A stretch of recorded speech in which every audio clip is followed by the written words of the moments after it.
This? What country are we in? Oh, what is this? Having 70 wieners come back up through your throat.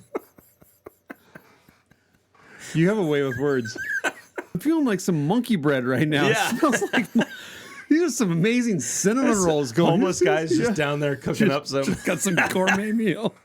Well, you know, there's a meme out there that says there are some people that are afraid to fight a man in their house buck naked, and there's some people that plan on it.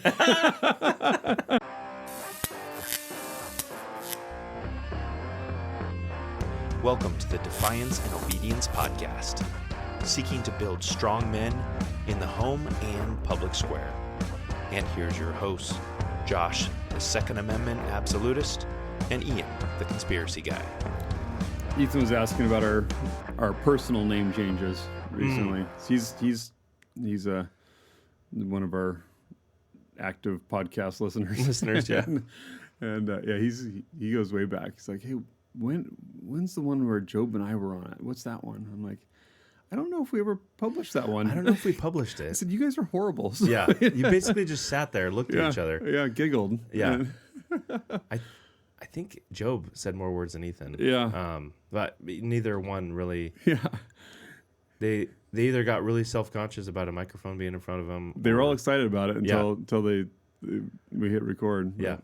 I keep telling Kim that at each stage, I look back and I remember thinking that Job was older at the time. Yeah. You know, yeah. I just always, Yeah. I don't know if it's a firstborn thing or if it's just a. No, I think that's. Just I think it is. Yeah. With parents to look back and. Yeah. It's like, I guess, higher expectations for a kid at the time, or just, knowing that they're growing up. So I don't know. I don't know how you do that. That is definitely like, I try to think of my children as being a year or two older than they are. Like, I guess that's the best way I can put it right now. But I just try to have expectations that are beyond where their stage in life is, and want them to. And so, that's. The facts of the matter and the desire aren't always the same. Yeah. Well, yeah, because I remember thinking, I mean, it was, let's see, I think that was last year that I started, taking the kids on just drives around our neighborhood. Yeah. The Ruthie and Job, just letting them drive up and down our driveway. Because I'm like, these kids are getting too old. They need to be. Why don't they know how to drive yet? Yeah. I was like, they're 12 and 11. Yeah. Younger. I was like, well, I mean, they still got some years, but also they're completely capable of doing that. But so Ethan was asking about the name change. The name change. We've already talked about the podcast name change, but also just our titles and it was just always a feeling of liking the thing that first. And I was like, I like 2A absolutist. Like that's just right where I want to be. Yeah. And I mean, there's always a million words that you can say, and it's like, in the context of what we talk about on the podcast, and I mean, I was trying to lean into more of a comical stereotype. Yep. But it works. Yeah. But yeah, the world keeps turning, and man, does. Wow. Bablyon Bee just is a treasure trove. They are. I mean, even just keeping us abreast of some political stuff, because I don't really like watching CNN or any of those main networks. Is that still out there? or like any major network? It's like. Okay, you're either working for one side or the other, and it's or you're slanted. saying you're one side and you are the other, right? Or whatever. Yeah. But yeah, just a lot of these guys that are. I mean, there's the Nazi guy that has a horrible past. Oh man. That got a like well-known Nazi symbol tattooed on his chest, and his reasoning for doing that was that he was drunk. I'm like, okay, well, also. How many hours did that take? That was not like there was some point where the pain was enough and the drunkenness had worn off where you're like, is this really what I want to do? Yeah, exactly. And also, if I've done this, do I want to be taking my shirt off, or as a public figure? And there's just some things you should have shame about. Yeah, and maybe you shouldn't, like text a bunch of women and try to. He doesn't seem to have like a rev limiter on bad things to do. Have you heard the guy speak? I haven't actually. Heard him haven't. Speak. Okay, no, I've heard quotes from him, and if they're accurate, since there's a broad list of them, they seem to be like if you had a 14-year-old in a frat, that would be the kind of level of discourse that this guy's capable of. So I cracked up at a Bablyon Bee headline, not the bee. So it's satire, but Graham Plattner reassures voters that there are probably only 14 or 15 more horrific revelations to come. Yeah. Just that. Yeah. I mean, for that guy, that seems like it isn't a large number. I mean, probably put that out in a week. Going into a political endeavor, they're going to dig up anything they can find, true or not. Somebody said something, that you did something, whether or not you actually did it. I mean, you're going to be under a microscope. This guy had to know that stuff was going to come out. This is what I think. I think that the voter situation is rigged enough that they actually just don't care anymore. That they're like, there's certain states where they're just gonna be like, you know what, he's gonna be in whether they like it or not. Yeah. And I think that is it. So it gives them freedom to put in, retarded bartender, and look how far she's made it, and well, I mean, did you hear DeSantis shots fired at the LA? I think it was more recently for the LA. Well, I guess there was a gubernatorial primary and a mayoral primary. But he was saying that in Florida we have this many amount of votes and we can count them overnight. And they need months, It still might be inconclusive. Well, that was another Bablyon Bee one where it was like, California has finally counted all the votes, and Ronald Reagan is now governor. Nice, yeah. Well, let's start this off with a three-way. Yeah. Three-way IPA. Yeah, thank you for clarifying. Yeah, clarity's good. Yeah. This is a West Coast. So they've been doing a West Coast version, and then usually like a couple weeks later, a month later, they release the hazy version. Okay. Yeah, we've got one up there. Yep. Green one. Yep. So this is limited seasonal collab between Shred Beer Company, Uprise, and Fort George. Fort George is, I think it's always brewed at Fort George. Nice. They invite different breweries out to do some collabs with. Do not age unfiltered. Expect sediment at bottom of can. Okay. So shake this one up then, right? Yes. Shred it, bro. They always have some interesting art on them. Yeah. This has some alien guy for the Uprise Brewing, and I don't know. Once you get a chance to look at the can, you can make a determination for the other guy, but he's got like a triangle head. All right. Ooh, that has got some clarity to it. Look at that. Wow. It's usually, I wouldn't expect sediment in this guy. Being the West Coast version, I would expect it to be pretty clear. Yeah. But that guy, like, what is that? Is that an aardvark? Or? It looks like it. Yeah, I'd go with that. Oh, man. That is juicy. Yeah. It's got some crunchy, crisp hops coming off the nose. Yeah, that makes your mouth water just smelling it. Yep. That's what you want on a. I mean, I could go on a hot day, a crisp Pilsner or a crisp IPA like this. That is like a fruit salad kind of a smell to it. Yeah. Yeah. Oh, yeah. Yep. It's time to up the temperature about 20 degrees. Mm-hmm. Yeah, I could definitely do that. This is a 7.1. Nice. So respectable. Yeah. Usually, I'd say most IPAs these days are hanging out in the 6.7 to 7.2 ish range. Yeah. Yeah. Got the kids' attention now. Yep. We're going to be doing that for the next decade. Just want to let you know. Right. We will have a class in a few years that just won't even know what we're talking about. Yeah. We're like, yeah, kids. Hello, fellow kids. Yes. Oh, man. We give Kim a bad time because she's always, it's like when we try to relate to our students or whatever, but us trying to relate to our kids, and I don't even remember the context anymore, but at some point she's like, I'm sporty. Like I think she meant athletic, but she's like, I'm sporty. That's great. It's like, all right, Grandma. Yeah.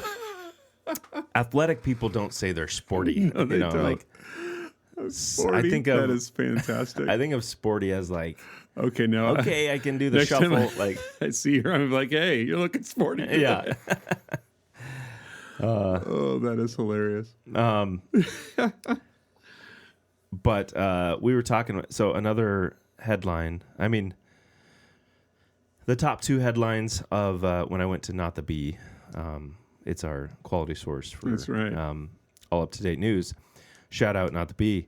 The top two at the top of the page were the Ohio doc charged with killing his own kid by shoving abortion drugs down his ex's throat. He's only facing a maximum of 5 years in jail. And then the other one was judge dismisses case against Arkansas sheriff nominee who killed accused rapist after finding his daughters in man's car. So you have an example of, on the one side, somebody. Well, it sounds like a case of justice and injustice. I mean, you have the injustice being done to, really to the child, because via the assault on the mother of the child. So there's the both assault on the mother. both assault on the mother and because I didn't give him 5 years for the assault, and then another 25 to life for murder. Right. Because you thought he had been that he had done it while she was asleep. Is that what you thought? There's actually, it seems like there's been a couple of similar cases like that recently, and so I can't recall if I'm thinking of a different one, but which is unfortunate that you have to decide which murder case is. He's apparently she began dating in October 2024 with a resident surgeon, Dr. Hassan James Abbas. Not profiling at all. Right. Yeah. She got pregnant. A few months into our relationship, I found out I was pregnant. At the moment I told him, everything changed. His calm demeanor disappeared. That's when his secrets spilled. He revealed he was still legally married. Then he commanded I abort our child. He spoke obsessively about appearances, his family, his future career. He repeatedly pushed for an abortion. I firmly said no. And he says, let me pause to note that there's a reason why that marriage exists and why monogamy exists. We call ourselves progressive today for jettisoning the norms that people have used to make civilizations possible for thousands of years. Anyway, days went by, and then his apology came. I was shocked. He had completely changed. He was saying he would be the man I needed him to be. He wouldn't fight against our baby. He offered acts of kindness. He even started getting me hot chocolates daily. Little did I know that he was slowly poisoning our baby with the abortion drugs he'd bought online using his ex-wife's information. Wow. Tragically, or not ex-wife's? Yeah. No, maybe. Sounds like she's confused on the issue. Tragically, that wasn't even the worst of it. After going to bed one night, I woke up around 4 a.m. to feel like someone was staring. He was awake, hovering over me. Then, in a flash, he pinned me down and forced crushed abortion drugs into my mouth. I knew what he'd done. Wow. Jeez. I mean, I don't know what's worse, getting drugged while you're sleeping or waking up to a face hovering over you and then being pinned. And knowing that that's the death of your child right there. Oh, my gosh. He kept yelling the same things at me. My father will cut me off. My family will be ashamed. My career will be ruined. At no point did he show concern for a child or for me. So we were talking about this a little bit beforehand, like the death cult that is. And this is like in Christianity, the death for our sins is no longer on us. It is taken by our Creator and Savior. And so we are not punished for our sins the way that we should be. But in this death cult,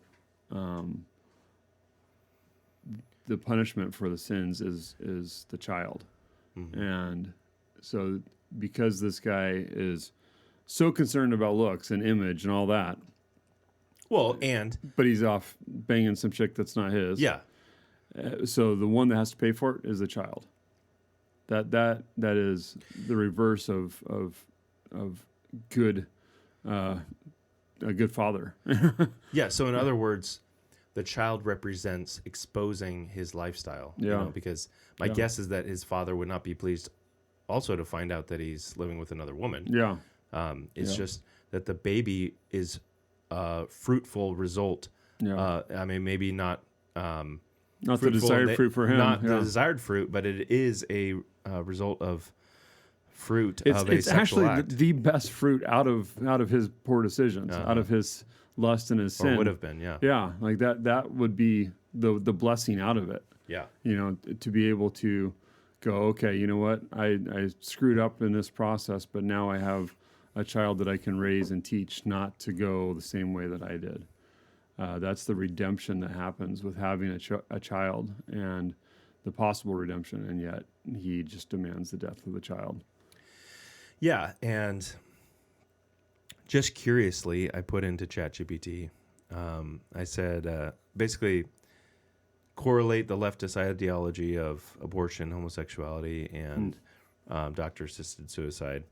And it said, many social conservatives, especially with certain Christian traditions, argue that there's a philosophical connection between support for abortion and these other things. They often see positions not as isolated issues, but as expressions of a common worldview. Where does ChatGPT get its influence from? Right. And then at the end, it says, so the correlation that many conservatives draw is not simply that these positions all reduce births. Rather, they argue that they flow from a common moral principle, that being, individual autonomy takes precedence over traditional religious understandings of life, family, sexuality, and human purpose. So, and it says earlier that, of course, the other side rejects this characterization, but that if individual autonomy is taking precedence over life, family, sexuality, and human purpose, then you're bowing to the God of the individual. Yep. And if we're saying your right to autonomy, or I guess autonomy, if you put the choice for abortion under autonomy, your right to make that decision is more important than the life of the child. Then it's like, whoa, now we're putting children at the altar of your autonomy. Yeah, absolutely. And we see that in another case. I can't remember the guy's name. Maybe he'd be forgotten. Some guy on Twitter that announced that he murdered his is preborn he child. some influencer or something? I have no idea. Just some retard that shouldn't be known. But that was bold and stupid enough to announce that he aborted. Wasn't it a 21-week-old? I don't remember. It was far enough along. Yeah. Because the baby had Down syndrome. Or maybe. Yeah, maybe. Yeah. Which I've heard of plenty of cases. I think, you were saying this too, that, and friends that hear that, there's going to be a birth defect with the child that will create a short and painful life for them or whatever. or that they'll have Down syndrome or some form of, handicap, and then the child's born with no sign of it whatsoever. Yeah. And I mean, it's just, there's endless times of that. And then let's say worst case scenario, it's true. You have a child that has many complications, but is also oftentimes some of the most happiest people on the planet. Yeah. That is an endless blessing to everybody that they're around. Even though a hardship in many ways to the family, still an endless blessing to them and everybody else. Yeah, because if we do believe, like, we can't just abandon the doctrine of God's sovereignty when it's inconvenient. Like, if God has given you a child and that child has that, then that is what God has planned for you. And totally. You don't know. God knows more what you need than you do. Yeah. So it's I just looked it up. It's known as trisomy 21. Yeah. That extra copy of chromosome 21 that I think they detect, and they're like, hey, this could. Yeah. Because with Job, our first child, they're like, hey. We just found this, and like, okay. And they're like, do you want to do more tests to see, if this is what the likelihood is, and do you want to explore other options? It's like, explore other options. Yeah. Like, what are you suggesting? Yeah. Like, yeah. You don't realize how, maybe from the outside looking in, you wonder, how could this happen so often? Like, how could it be? How could abortion be so prevalent, even amongst those who are trying to get pregnant and trying to? But even when it's presented so easily, so in such a convenient way, like, hey, do you want other options? Like, hey, when I'm going to the doctor, I'm not looking for end of life options. You know? Like, exactly. That should not be on the table. One of the, just in looking at this, because I read this guy's thing and I was just like, I can't believe this. So I just was kind of looking at some of the other comments, and somebody posted up something about 90% of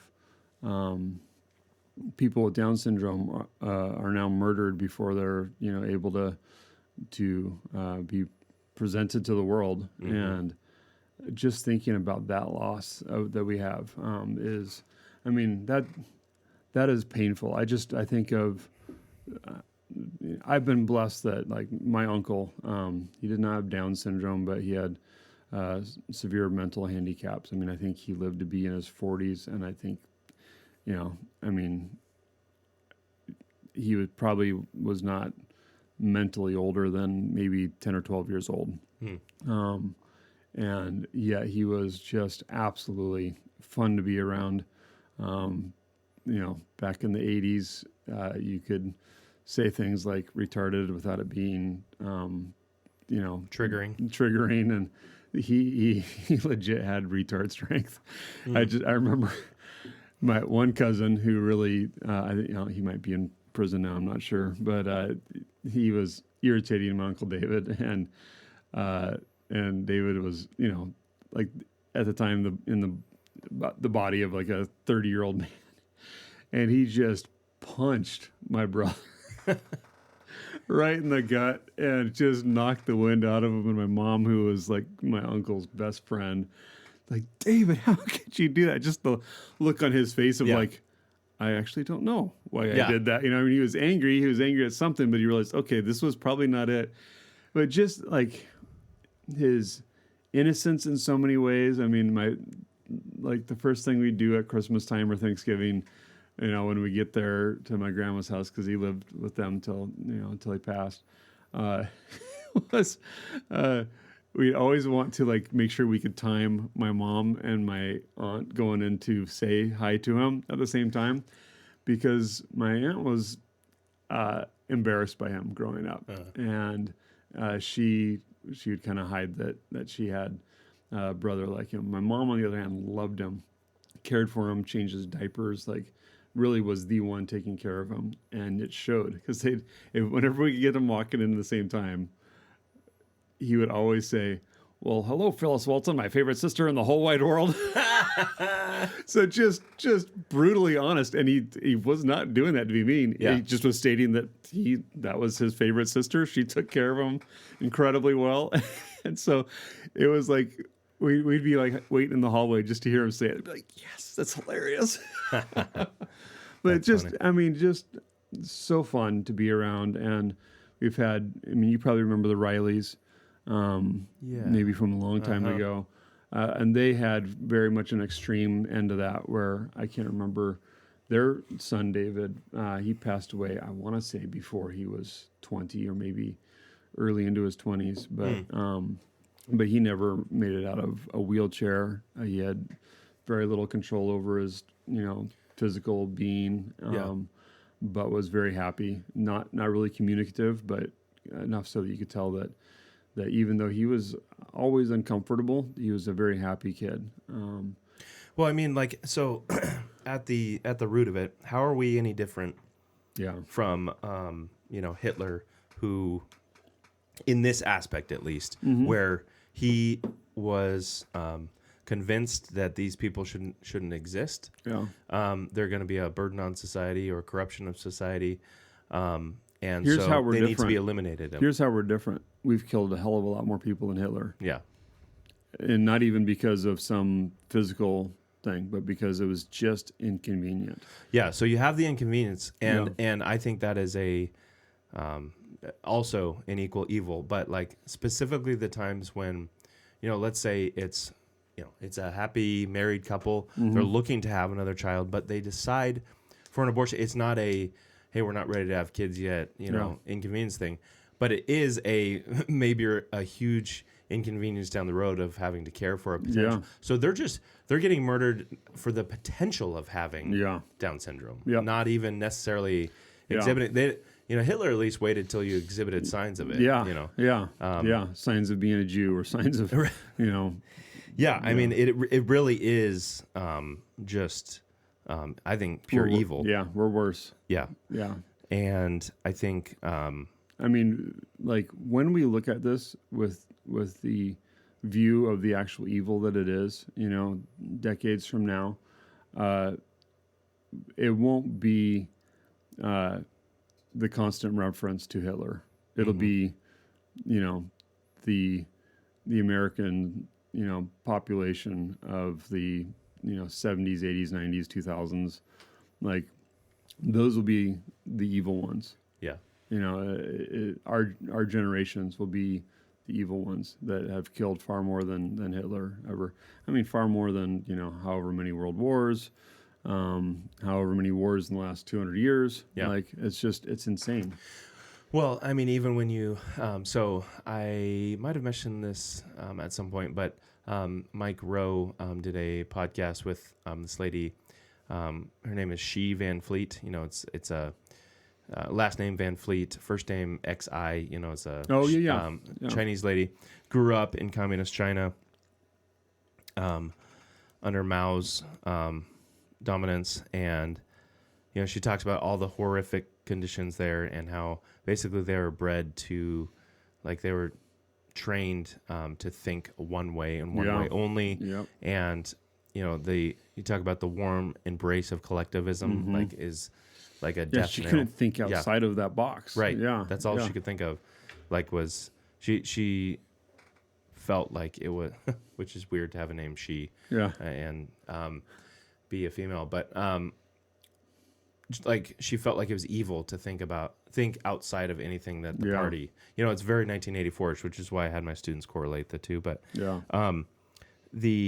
you talk about collectivism and that socialism idea where if you're a burden on the society, then you kind of need to be eliminated. Yeah. And so the quicker, like introducing physician-assisted suicide makes a lot of sense in that space where, like, listen, Grandma, how much longer are you actually going to be around anyway? Yeah. And couldn't you, like, you would actually be a blessing to us if you just died? Like, can you imagine? Yeah. Like, that is just the worst way. That is not how Proverbs talks about, the gray hairs being a crown of glory. Yeah.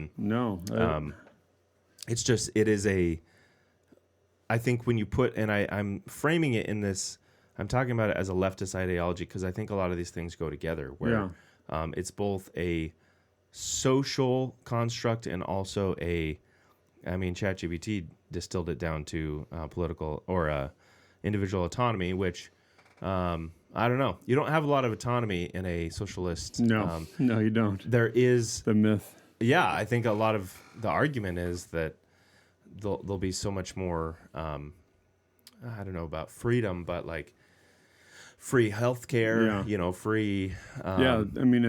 We occasionally talk about the difference between freedom and liberty, and so, you could probably put some of that into the freedom category, but that's a freedom that enslaves. Right. That's a freedom that it requires a bondage that is a heavy load to bear, whereas the liberty that comes from a Christ-centered life does have requirements, but they're not burdensome requirements. So we often are selling or have been sold a bill of goods that as Christians we have no responsibilities, and that's not it at all. But the responsibilities that we have, I've talked about this with my family and trying to figure out, what we're doing with our direction as a family and all that. And, the concern of what people think and all that. And the beauty of being able to go to sleep at night being right with God is much more important than the desire to, have the approval of others. Right. Have the approval of men. And so I'll take the burden of having various people not understand, what we're doing, but knowing that before God, we've got things taken care of. And that, that's maybe a little bit narrow, but just in general, like having a clean conscience before your Creator is much better than the freedom that comes from personal autonomy. Yeah, or trying to go to sleep at night with somebody breathing over you, trying to kill your child. That is a nightmare scenario. Yep. I'm gonna pour this next one. La fin du monde. Is it monde? I think it's DuMonde. DuMonde. Yeah. There we go. I totally could be making that up, but I think that's it. Yeah, I'll take your word for it. From Chambly. Chambly? Yeah, Chambly? Quebec? I'm just a dumb redneck, but I think it's Chambly. I'll take your Canadian pronunciation.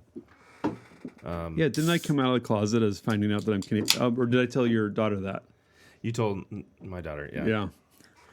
Deep, dark secret. Found out that I'm from Eastern Canada, which is, if you're going to be part of Canada, that's the worst side to come from. The French side? Yeah. Yeah, I remember visiting relatives in Canada, and seeing like the Coke bottle with. That's good.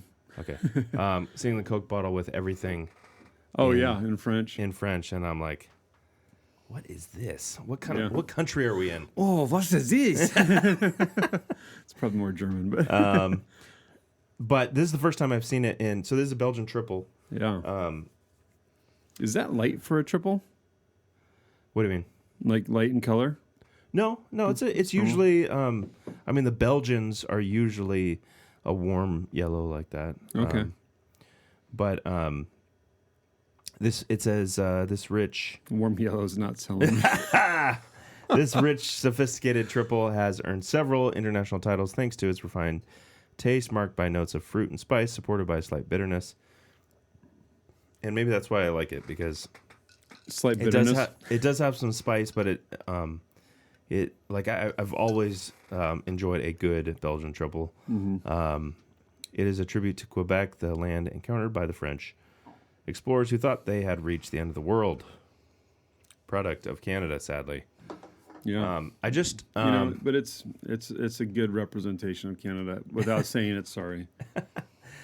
I do love the earthy kind of smoky.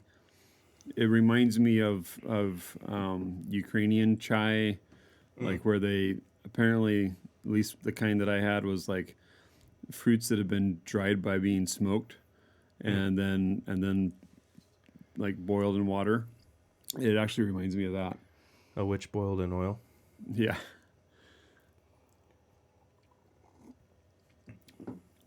Yeah, I just. Oh man, that is pleasant. I just like the. That's as pleasant as a Canadian. What is that saying? No, that's a compliment. Like that's a good year-round beer, but like sometimes things are kind of fall-like. That's I could really have that with a nice plate of cheese in like late October. Could I get this with a cheese platter? Yes, some fromage. Yeah, it'd be great if they put a pronunciation on there too. Yeah. Let's see if their website does. I don't think so. I looked at it. Oh, did you? Yeah. Yeah. It says the nose is a floral bouquet, fresh baguette with aromas of honey, spices, coriander, malt, and alcohol. Okay. I wouldn't have thought of baguette, but I mean. But they're French, so yeah, and they got to say baguette. It is bready. They're like just a little hint at first, but definitely more on the fruit, without being floral fruity. Like the IPA that we just had was very floral, citrusy. This is more. I do like the because it says followed by a smooth, dry finish. Yeah, and I think that is what I like about it. Yep. That it does have some bittering at the end that contributes to a dry finish. It's not like a like a barley wine that just sits just really sweet on the tongue. Yep. Or like that 17 ABV whatever we had. Oh man. Last time. Yeah, that was something else. I don't even remember. It's up there somewhere. It was the dragon milk. Oh yeah. It was in the bottle. Where'd it go? It was. I know it was up there because I was like playing around right. Oh yeah. No. Well, we don't know. There's too many bottles up there. They get lost. I don't see it though. No. That's weird. I thought I put it right over in that side there. I might have left it on. No, there's that one. Anyway. Yeah. But we know we had it because we have photographic I've evidence. got photographic evidence of it. Yeah. But here we are getting bogged down in beer talk. Yeah. But everybody's favorite. It is. I mean, it's like I guess it's like ladies talking about sourdough. Like oh man, there has been so much talk about sourdough. Over the years. And there are still. I just saw a video the other day of like tried my first sourdough. I'm like, there's still people trying their first sourdough. Like, I have to see a trend for minimum 5 years before I try it. It's like, when it comes to electronics, that is 100% me. Yeah. But it's like literally. But sourdough's from the dawn of age, right? I tell you, I love sourdough. In fact, Karen went to farmer's market, picked up a loaf from a new bakery, and it showed. She's like, yeah, I paid for it before I picked it up, and I picked it up, and I was like, ooh, that's dense. And then, she made that comment after I picked it up, and I was like, holy smokes, that's a heavy loaf right there, like lined with lead, Yeah.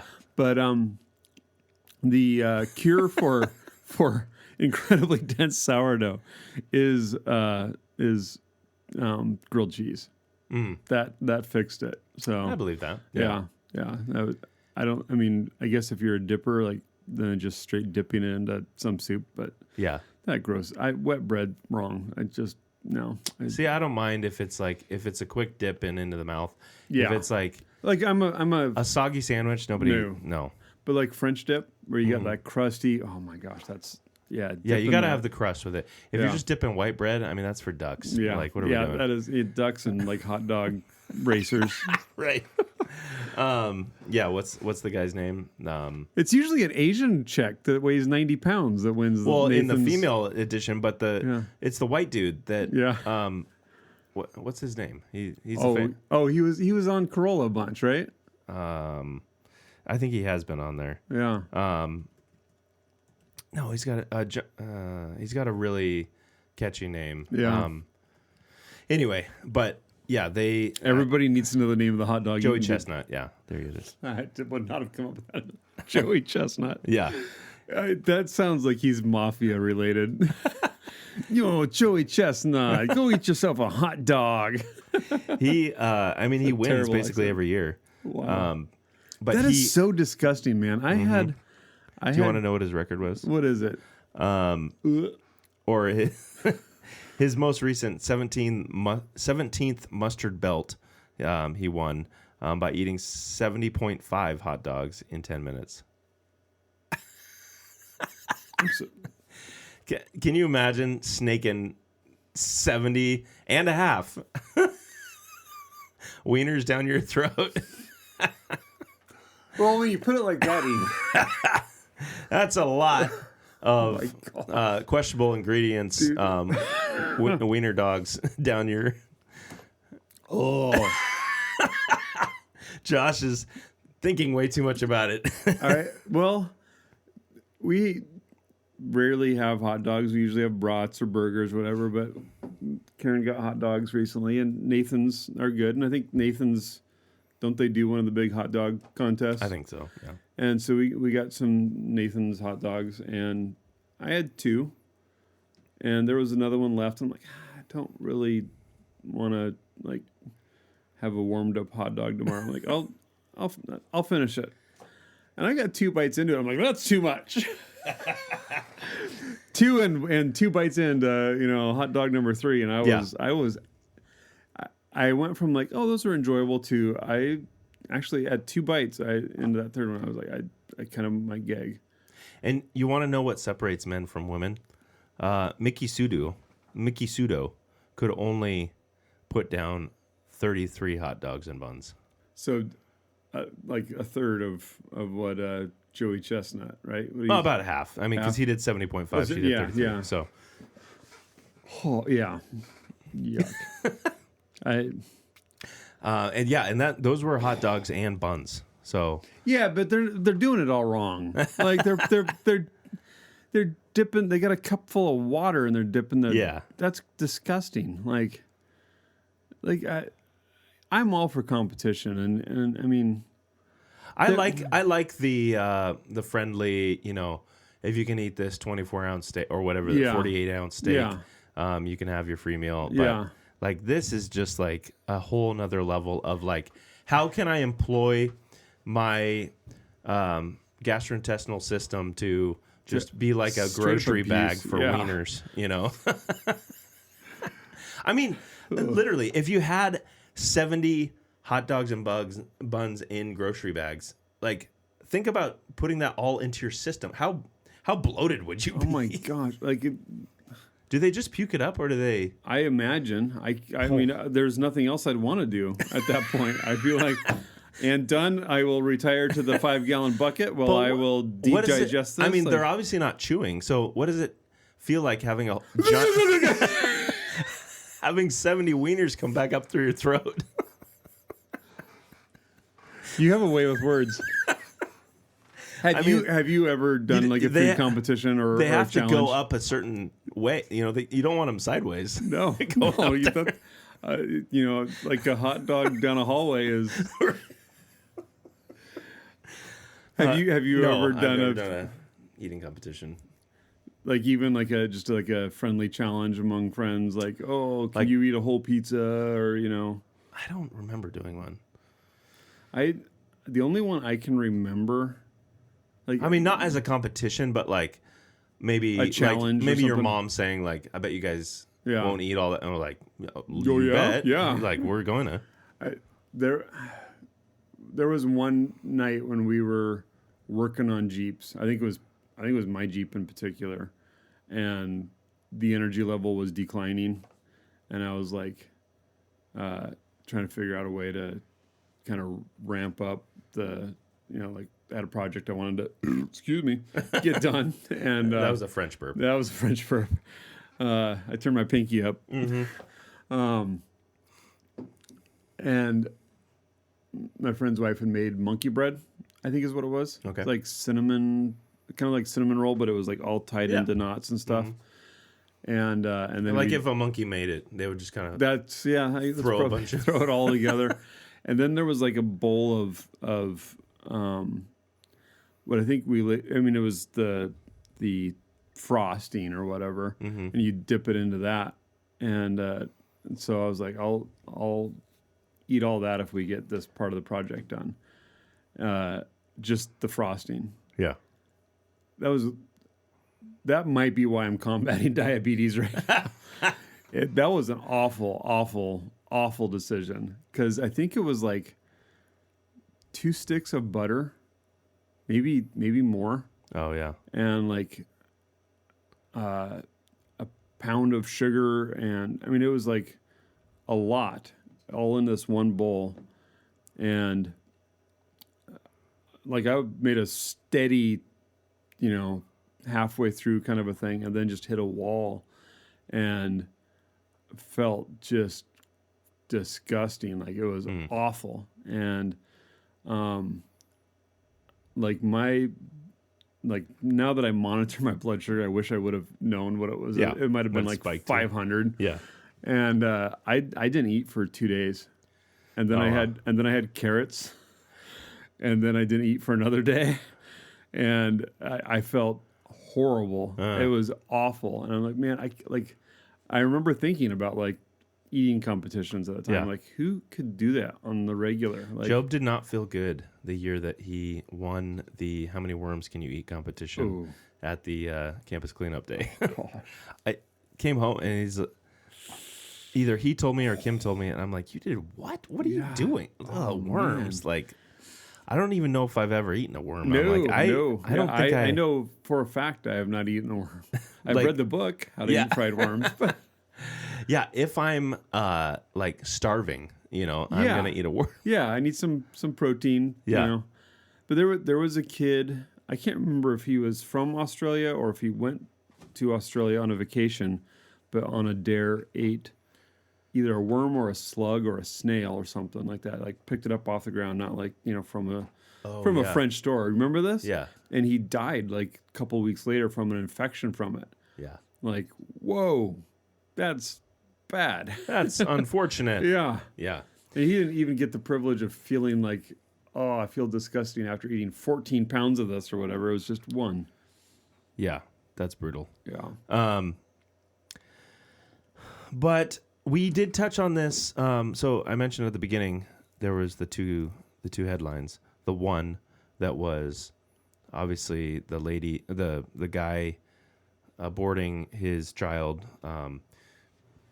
But then also there was the other one where the judge dismisses the case against the guy for killing an accused rapist found with his daughter. Yeah. So we covered this back. I think it was this last fall. Yeah. Maybe October, November or something. And it says Special Circuit Court Judge Ralph Wilson Jr. dismissed the case against Aaron Spencer Thursday afternoon, just after a few weeks after his trial on the second-degree murder charge was expected to begin, because a dash camera memory card that may have captured the shooting was lost by law enforcement. Always there by your side to serve and protect things. And they said, this reporter said, "Oh man, I can't believe they lost incriminating evidence against the man who did what many a good father would do. Oh well, I guess they'll have to let him go." It says the court finds the conduct by law enforcement is so egregious that that dismissal of this case is warranted. Spencer said in statement Thursday that the support from the community carried our family. And he said that, he's running for sheriff of his county. Yeah, I haven't heard if he made it, but that would be fantastic to find out that he did, because that's the kind of sheriff you want to have. Oh, for sure. Yeah. On your side. Yeah, his name was Aaron Spencer, and he's running in Arkansas. Let's see. I don't see if he was on the ballot in. It says he won the primary back in March. Jeez, seems like we'd be there by now. So let's see. Yeah, then the most recent news is that he won't face murder charge. So I don't know. Yeah, that was just like a couple hours ago. Yeah. Interesting. But we do need more. We do need honest judges. We need judges that have conviction with the right moral compass. I think it is one of the protections in our system, in our legal system and just our political system, where you don't have King Trump, like he's not king, and the courts can check him, and the legislative body, if they could ever, agree on anything, or if we could ever get the corruption out of there, they might be ineffective. Be effective at staying the evil from advancing, but for now, there is at least these other ways of keeping some of the evil things out of our system, and because I like thinking back on like the whole storming the Capitol and January 6th stuff. I was hoping that when it got to the judges that they would see the ridiculousness of it, and they didn't. They actually seemed to, they were in on the corruption. Yeah, it was more like pearl clutching, like the hooligans in the Senate who said that they felt their life was threatened or something. Yeah, the usurpers. Yeah. So it's not always the case that works out well, but I do think it's a way, that if a politician does nothing else, if he can appoint some judges that are that have a good moral compass and are going to execute justice. I mean, the Bible talks a lot about justice and how, even protecting the widow and the orphan, and I mean things that we don't really do well at today. And so, like justice, what is justice? Says who? By what standard? Yeah. I'll throw this out there. I was, a little divergent from where we're going, but if you can't depend on judges for justice, if you are put in a situation where no judge, no police officer could be there to help you out, having good quality equipment. This is a shameless, unasked for plug, but this holster carrying a full size Glock 17. I've had this holster for at least 7 or 8 years now. Okay. And the clip on it is a little stretched out. Yeah. This last week I texted Aaron, so this is a GypsyEDC holster. He's got these on his website. They're never in stock, and I think that's more because he's focusing on knives and such like that. But I do have to say, if you want to make sure that you are able to protect yourself and your loved ones from, the death cult, these holsters are awesome. And I texted him this week and I said, hey, my clip on my 8-year holster or whatever is not clipping anymore.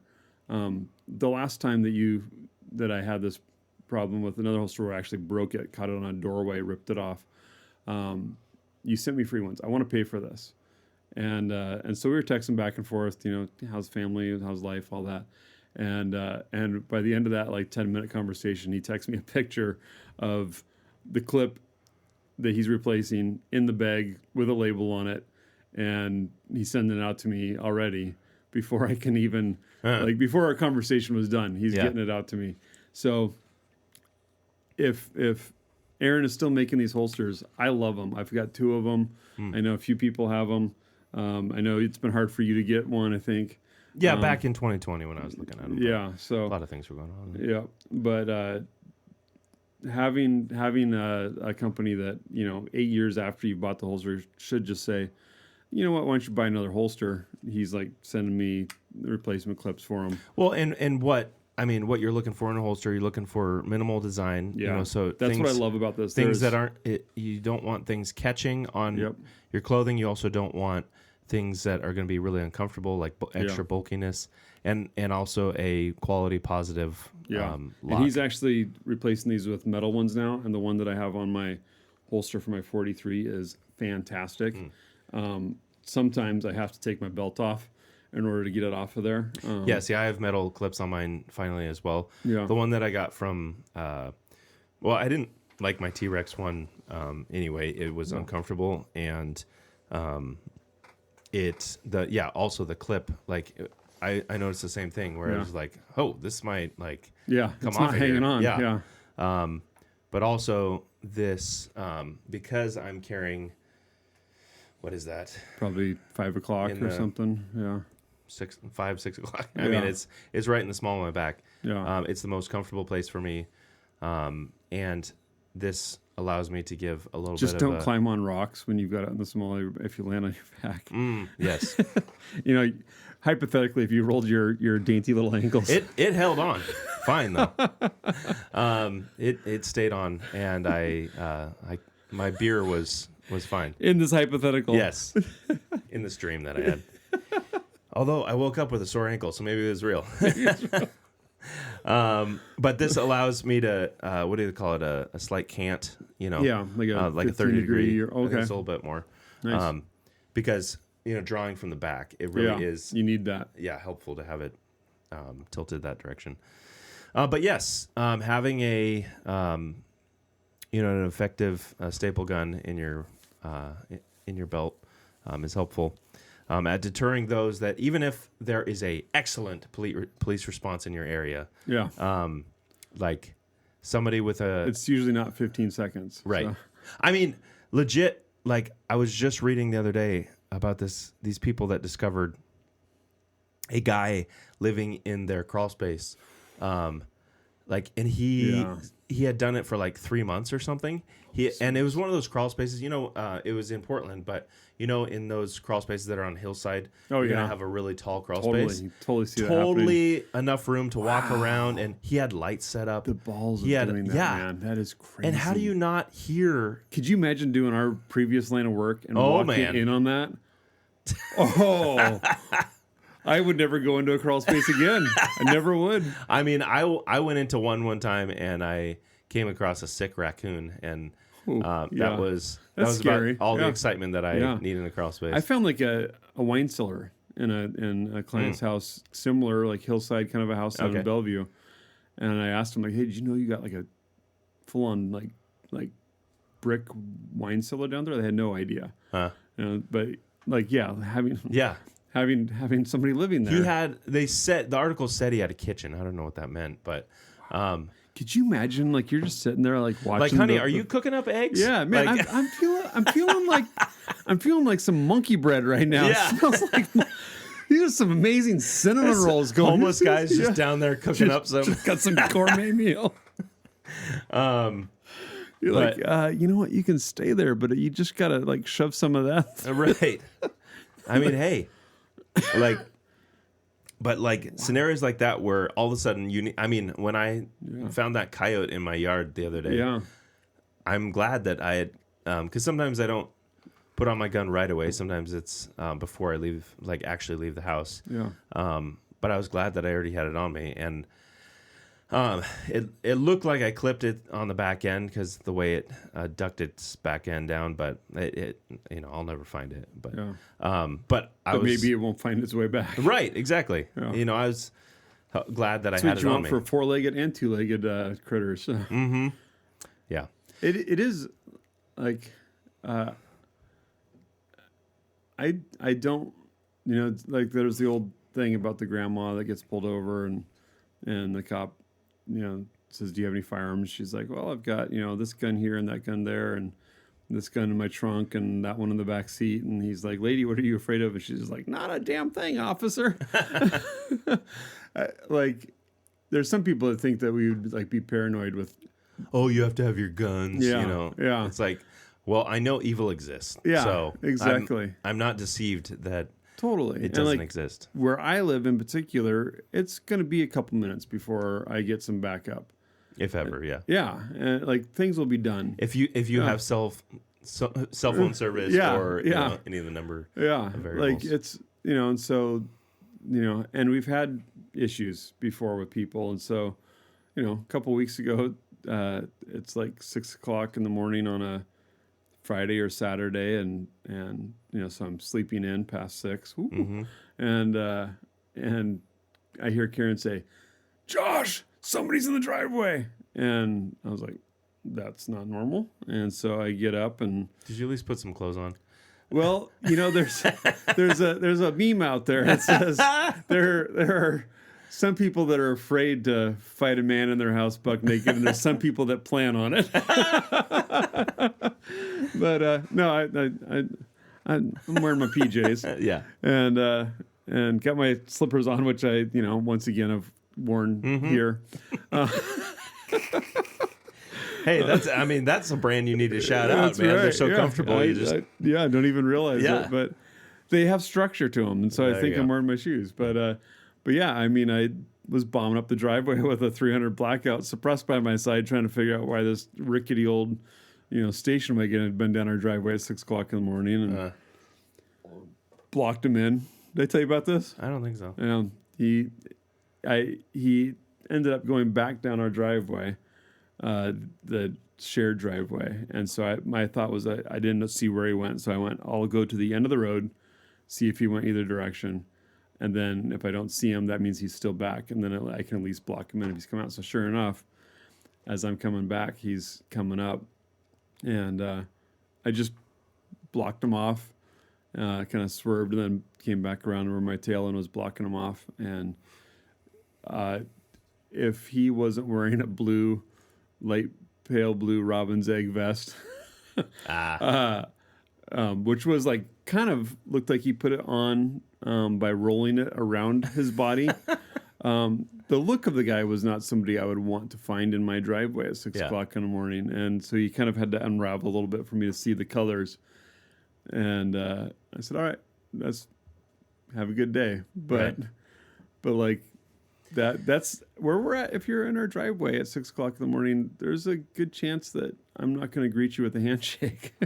Yeah, I do think about this where I like the convenience of things people bringing things to my house, and I don't. You know, I don't like the inconvenience of somebody bringing something to my house that is for the neighbor's house. Yeah. But like, all of a sudden, I mean, it's reaching new levels now where Amazon is like, 4 a.m. We're going to bring this to you. How about I get it to you in the next 4 hours, even though it's midnight? You know, it's like, who are you hiring to bring this to my house? Do I want this guy to act like, is he casing my house and this is his way he's doing it? And it's like, sometimes it'll happen without you even planning. Like, that's the suggested, you want this now? Yeah. You know, like, well, I don't necessarily need it right now. I don't need it before I wake up. Right. Yeah. And then other times you are like, I forgot to run to the store. We're going tomorrow's crazy. It'd be awesome if this could get here. Yeah. I need my diarrhea pills. No. Oh, wait. Yeah. But like, I mean, there's times. I can't get off the toilet. Can you deliver these straight to the bathroom door? That's when you want that Amazon drone. Yeah, that's right. Have you seen those things? They just like, I've seen them deliver in like videos of them delivering in like really like. That's crazy. Like desert type areas where it's just kicking up a windstorm. Wow. Because it's like these big quadcopter drones that are kicking up just an amazing amount of dirt in front of this person's home. But you know, I've been out walking Kalmar at like 5, you know, before 6 o'clock, and it's still dark, you know, in the winter. All of a sudden, this random car comes into I was like, oh, great, it's Amazon. So I have to like take him around the back. I'm like, his favorite chew toy. Yeah, he's like, Amazon and UPS. Right. What's that thing in your hand? Give it to me now. That or your hand. I'll take either one. But that is one of the things I think about. It's like, is this? It might be like, I might rather have a PO box, you know, or something like that. Yeah, we have everything not shipped directly to us, and but there was a couple things recently. I was like, I'm just gonna have them shipped out where we're at. And I did not like that at all. We won't be doing that again. Uh-huh. It was weird because neither of them were in marked vehicles.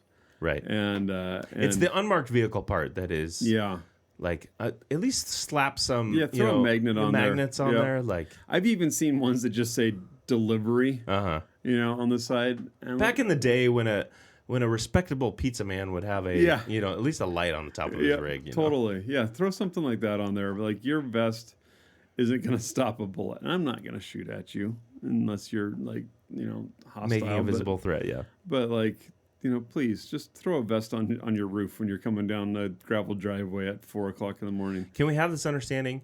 You throw something identifiable on, and I'll throw some clothes on before I come out. That's right. Well, yeah, I won't wrestle you naked if you if you wear an Amazon vest. Right. Because my guess is Karen wouldn't have woken you up at that hour if she had seen that he had a. Yeah, absolutely. She would have. If it said Amazon on the side. Yep, absolutely. But by how he was wearing his vest, it doesn't sound like it was readily visible. No, it was literally like he was like, I said, "Hey, are you lost?" And he goes, "I'm delivering packages," and then he like goes to indicate his vest and realizes it's actually not visible, as it's like, looks like a rope wrapped through his armpits, and so he like rolls it out, and I'm like, "All right, I'll let you live another day." Yeah, right. Anyway, Amazon, we love you, but can you? Yeah. I feel like they're like the, the friend that only needs a little, needs an inch and they'll take a mile. You know, like where they're like, oh, you want packages delivered earlier? Yeah. You want them delivered closer? Yeah.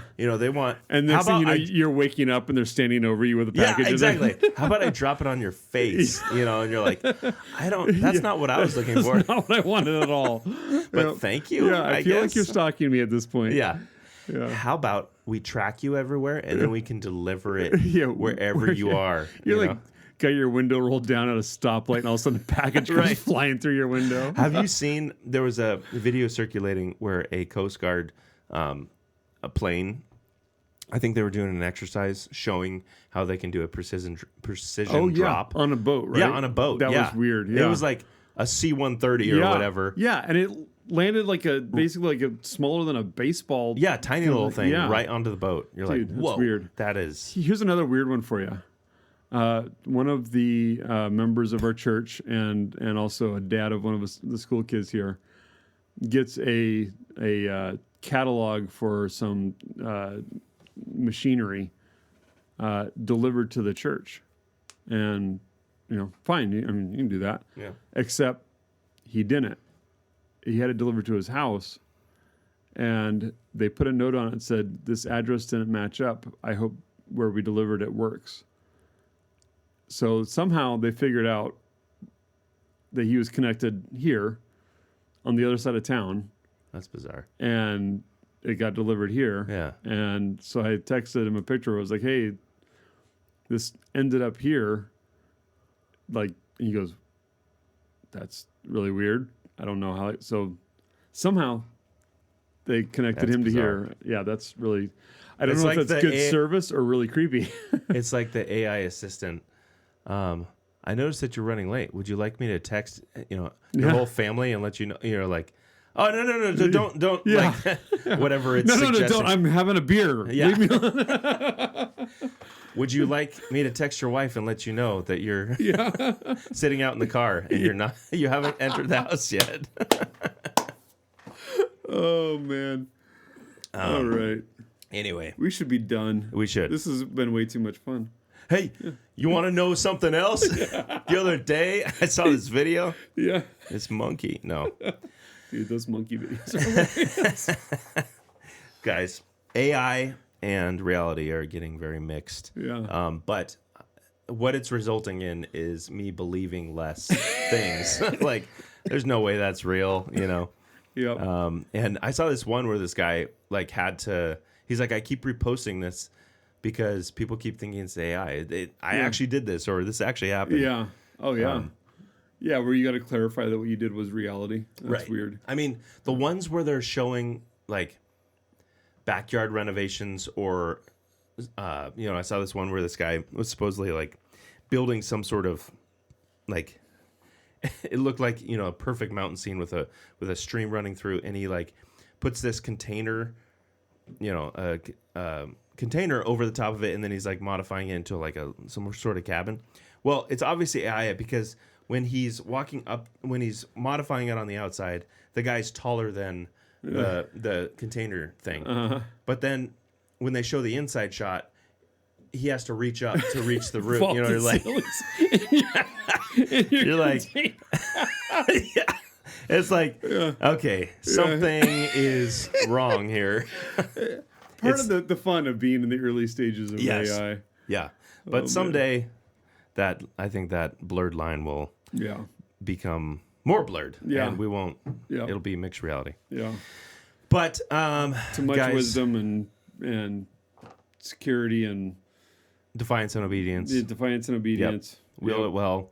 Train up your kids because train up your kids to be baby lovers. Yeah, not baby. That was another topic that or downstream of that we eventually want to get to, where we're talking about how we can cultivate in our Christian culture of loving our children, cherishing them, and also raising them. Because just when you think you're really good at loving your kids, and then you got to figure out how to do better. Yeah, and then you roll your ankle, and that's really difficult. Yep. But anyway, guys, go out and whatever your hand finds to do it well as unto the Lord. And there's always more to do, so be faithful with what you have. Yep. And until next time, don't complain. That's good shit. Thanks for joining us for another episode of the Defiance and Obedience podcast. Come back next time for another dose of constructive contrarianism, curious musings, and fatherhood direction. Oh, you want packages delivered earlier? Yeah. You want them delivered closer? Yeah. They want... And next thing you know, you're waking up and they're standing over you with a package. Yeah, exactly. How about I drop it on your face? And you're like, that's not what I was looking for. That's not what I wanted at all. But thank you. Yeah, I feel like you're stalking me at this point. Yeah.